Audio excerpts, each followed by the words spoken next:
Quiet Time Ministries. Every day, I have the privilege of meeting alone with the one who actually created me, who made the world. His name is Jesus, and He is King of Kings and Lord of Lords.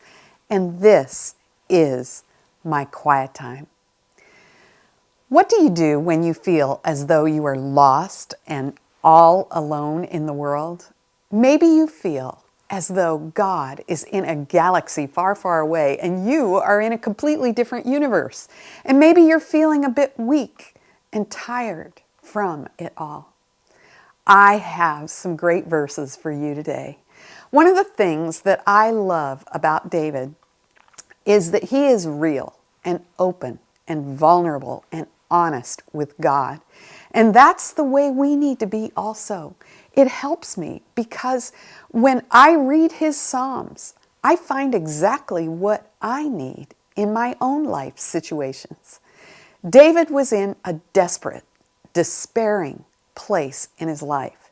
Emotionally, he was probably at the end of his rope. And he is going to show us what to do when we are in that same kind of place in our life.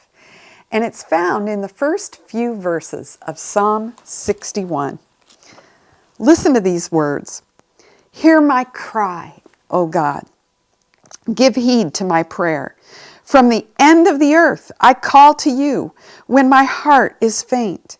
Lead me to the rock that is higher than I, for you have been a refuge for me, a tower of strength against the enemy. Let me dwell in your tent forever. Let me take refuge in the shelter of your wings. Psalm 61, I love that psalm and those first few verses because David felt as though he was at the end of the earth. And so what is it that he did? He called to God. One of the things I love about David is that he is so real and open with God and very descriptive about his situation. More than once, he was chased to places where he had to run and hide, and without question, he must have felt alone many times. But the one thing he always did was pray. He had learned to cry out to God. His heart was faint, but still he called to God. And to be faint means that your heart feels overwhelmed, weak, weary, worn out. Friend, that's exactly the time when you need to call out to God. Turn from yourself to your Lord. Remember, He will never leave you or forsake you, and He is with you always.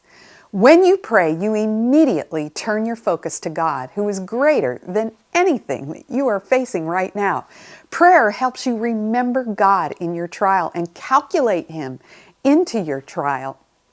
When you are overwhelmed, prayer draws upon God's provision. When you are weak, prayer draws upon God's power. When you are weary, prayer helps you rest in God as your refuge. And when you are worn out, prayer refreshes you. And what will be your prayer? Lead me to the rock that is higher than I. Memorize those words today, dear friend. There is one who is greater and stronger than anything you will face, and He can do for you what you can never do for yourself. Sometimes, in the midst of a trial, we tend to think there is no answer, no help, and we fall into a worry or panic, wondering how we can ever make it. There is a rock that is higher than you, and His name is great, and He is glorious. He is Elohim, the creator of the universe. He is Yahweh, the answer for everything you face in life. And He's so much more. He's infinite. He's eternal.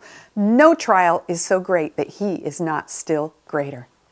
So, my dear friend, today, remember Psalm 61, especially verse 2, and cry out to God, lead me to the rock that is higher than I.